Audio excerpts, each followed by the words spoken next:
غیبت کے بارے میں کیا حکم ہے اور کب غیبت کرنا جائز ہو جاتا ہے؟ اور جو غیبت ہے اس کی تعریف ہمارے پیارے نبی رسول اللہ صلی اللہ علیہ وسلم نے فرمائی ہے، ذکر کا اخا کا بما یکرہ، اپنے بھائی کے بارے میں کوئی ایسی بات کرنا اس کی پیٹھ پیچھے، کوئی ایسی بات جو وہ خود پسند نہ کرتا اگر وہ ہوتا ہے، ہاں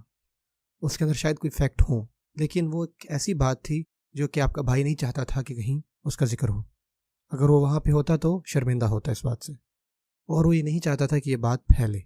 یہ ہے غیبت، آپ کو یہ نہیں کرنی چاہیے تھی۔ لیکن رہی بات جھوٹ کی، یہ اسے بھی بہتر ہے جیسے کہ رسول اللہ صلی اللہ علیہ وسلم نے فرمایا، یہ کسی پر تہمت لگانے کے برابر ہے۔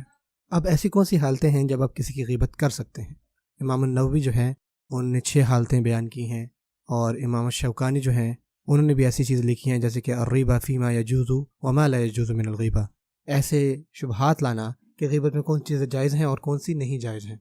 جتنی بھی یہ باتیں ہیں یا شرطیں ہیں یہ زیادہ کمپریہنسو نہیں ہیں، لیکن یہ ایسی مثالیں ہیں جس کی وجہ سے آپ سمجھ سکتے ہیں کہ فلانی سچویشن میں آپ کو کیا کرنا چاہیے۔ اور یہ بات یاد رکھیں کہ یہ ایکسیپشنز ہیں، استثناء ہیں، جو رول ہے وہ یہی ہے کہ آپ کو کبھی بھی غیبت نہیں کرنی چاہیے۔ سب سے پہلی بات، تمام فقہاء جو ہے انہوں نے یہ بات مینشن کی ہے کہ لا يحب اللہ الجہر بالسوء من القول الا من ظلم، جب آپ کے ساتھ ظلم ہونا، جب آپ کا کوئی حق چھین لے، جب آپ سے کوئی جھوٹ بولے، آپ کو کوئی دھوکہ دے، آپ کے پیسے چرائے، جب آپ کو کوئی تکلیف پہنچائے، تو آپ کے پاس حق ہے کہ آپ اپنا حق واپس لیں۔ آپ اتھارٹی کے پاس جاتے ہیں، آپ جج کے پاس جاتے ہیں اور آپ پوچھتے ہیں جا کے میں اب اس معاملے میں مجھے پتا ہے میں کیا کروں۔ سو اس صورت میں آپ کو کسی شخص کی برائی کرنے کا حق ہے، اور یہ تب ہے جب آپ کا حق کسی نے چھینا ہو۔ دوسری ایکسیپشن، ہمارے علماء یہ لکھتے ہیں جب آپ کسی معاشرتی برائی کے بارے میں لوگوں کو آگاہ کر رہے ہوتے ہیں،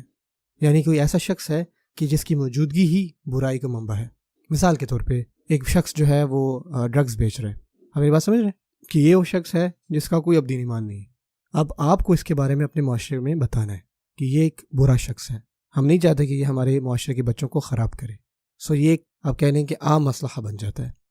یاد رکھیں کہ یہ جو پرائیویٹ گناہ ہے یہ اس کے بارے میں نہیں ہے، حتیٰ کہ آپ کسی کو دیکھیں کہ وہ گھر بیٹھ کے شراب پی رہے ہیں، یہ آپ کا کام نہیں ہے کہ آپ جائیں اور لوگوں کو بتاتے پھریں، ڈھنڈورا پیٹتے رہیں۔ لیکن اب اگر وہ کسی اور کو اکسا رہا ہے شراب پینے پر، یہ ایک دوسرا مسئلہ ہے، اس میں اپنے لوگوں کو بتانا ہے۔ اس کے ساتھ ایک اور چیز کہ اگر آپ پاس کوئی بندہ ہے ایک نجی نصیحت کے لیے کسی خاص بندے کے حوالے سے کہ وہ اس کے ساتھ کاروبار کرنا چاہتا ہے، یا کوئی ایسی چیز ہے جہاں پہ ایک بڑی چیز ہے جو آپ سے پوچھ رہا ہے، جیسے کہ آپ کو پتہ ہے کہ حضرت فاطمہ بنت قیس یہ آپ صلی اللہ علیہ وسلم کے پاس گئیں اور ان سے کہا کہ یا رسول اللہ کہ مجھے معاویہ کا رشتہ بھی آیا ہے اور ابو جہم کا رشتہ بھی آیا ہے، آپ مجھے بتائیں کہ اس حالت میں کیا کروں۔ حضرت معاویہ وہاں نہیں تھے، ابو جہم وہاں پہ نہیں تھے، تو ان کی غیر موجودگی میں آپ صلی اللہ علیہ وسلم فرمایا کہ رہی بات معاویہ کی تو ان کے پاس مال نہیں ہے، ان کے پاس پیسے نہیں ہیں، تو آپ ان کے ساتھ شادی کر کے کامیاب نہیں ہو پائیں گی۔ اور رہی بات ابو جہم کی، وہ اپنی بیوی کو پہلے ہی مارتا ہے، آپ اس کے ساتھ بھی خوش نہیں ہوں گی، ایسا کریں آپ فلانے کے ساتھ جا کے شادی کریں۔ سو یہاں پہ خامیاں بیان کرنے کی کیا اختیار ہے ان کے پاس؟ وہ یہ تھا کہ وہ بیسکلی ایک استشارہ کے لیے آ رہی تھی، یعنی کہ آپ پوچھتے ہو جا کے یار مجھے یہ فلانے بندے کے بارے میں بتائیں، کوئی فلانا ہے، زید ہے، عمر ہے، میں اس کے ساتھ بزنس کرنا چاہ رہا ہوں اور مجھے پتہ ہے کہ آپ نے بھی اس کے ساتھ کام کیا ہوا ہے، تو پھر آپ اس کو صحیح نصیحت کرتے ہیں کہ نہیں رکیں، جس کے ساتھ میں نے بزنس کیا وہ ایک اچھا بندہ نہیں تھا،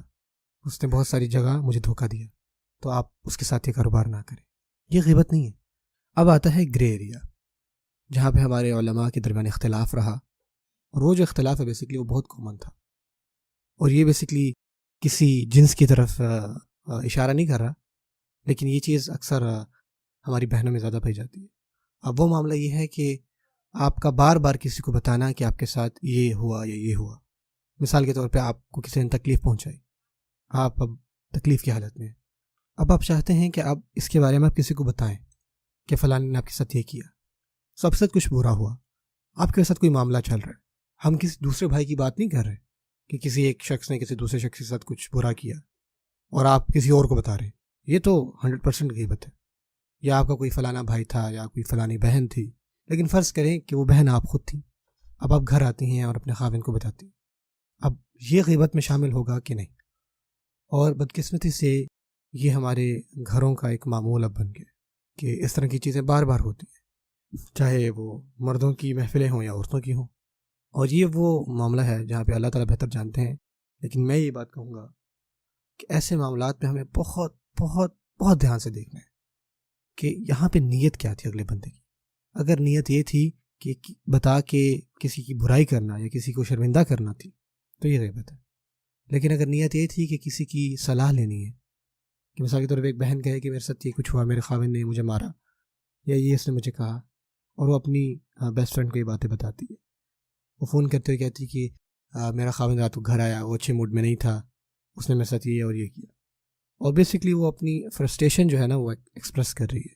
کہ اس نے اپنے خاوند کے بارے میں باتیں اپنی دوست کو بتائیں. کیا یہ غیبت ہے؟ اب یہ جو ہے نا یہ بہت ہی گرے ایریا میں آتی ہے بات، اور اللہ تعالیٰ ہی بہتر جانتے ہیں اس معاملے کے بارے میں. اور یہ چیز مردوں میں بھی ہو سکتی ہے، صرف عورتوں کے ساتھ منسلک نہیں ہے. ہمیں نیت دیکھنی ہے اگلے بندے کی کیا تھی. اگر اس کی نیت تھی کہ صلح ہو جائے، یعنی اس کے پیچھے وجہ یہ تھی، جس وجہ سے اس نے اپنی دوست سے پوچھا کہ آپ مجھے صلاح دیں، وہ اس کی صلاح مانگ رہی ہے، وہ جاننا چاہ رہی کہ اس حالت میں کیا کرنا چاہیے. اگر میں صحیح تھی تو میں کیا کروں کہ معاملہ ٹھیک ہو جائے، اگر میں غلط تھی تو کیا میں معافی مانگوں. سو اگر اس کی نیت صلح کی تھی تو یہ غیبت نہیں. لیکن اگر نیت کسی کو شیم کرنا، کسی کو شرمندہ کرنا، کسی کو نیچا دکھانا تھی تو یہ غیبت ہوگی، کیونکہ ایسی کوئی بات بتانا کسی کی جو دوسرا بندہ پسند نہ کرے. اگین اس میں اللہ تعالیٰ بہتر جانتے ہیں انشاءاللہ.